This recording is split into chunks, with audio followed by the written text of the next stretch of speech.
మీరు నేర్పించారు, వాళ్ళు ఫుల్గా నేర్చుకొని పిహెచ్డి చేసి ఇంప్లిమెంట్ చేస్తున్నారు. సో అది చాలా ప్రమాదం అయ్యే అవకాశం ఉంది మీకు. అయితే వీళ్ళు దానికి అందమైన పేరు పెట్టారు, డబ్బులు వంచడానికి. పోల్ మేనేజ్మెంట్ అని పేపర్లు టీవీలలో కూడా పోల్ మేనేజ్మెంట్ అని పేపర్లలో రాస్తున్నారు, టీవీలలో కూడా పోల్ మేనేజ్మెంట్ అని చూపిస్తున్నారు. ఒక అందమైన పేరు ఇచ్చింది కాంగ్రెస్ పార్టీ ప్రభుత్వం. పైసలు వంచడాన్ని, చీరలు వంచడాన్ని, కుక్కర్లు వంచడాన్ని, మహిళా సంఘాలకు డబ్బులు ఇవ్వడాన్ని, దానికి ఒక పోల్ మేనేజ్మెంట్ అని ఒక అందమైన పేరు పెట్టింది.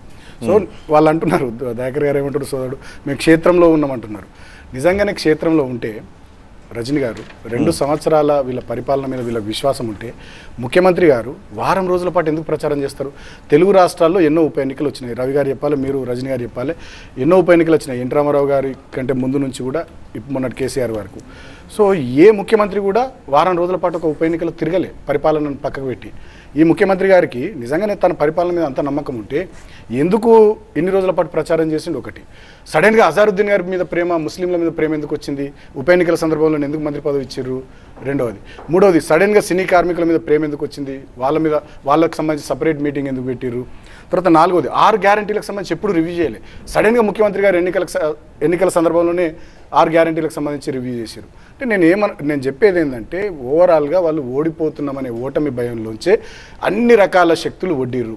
ఇక చివరిది ఏముంటుంది మీకు తెలియదు ఏముంది, దానికి ఒక అందమైన పేరు పోల్ మేనేజ్మెంట్ అని పెట్టి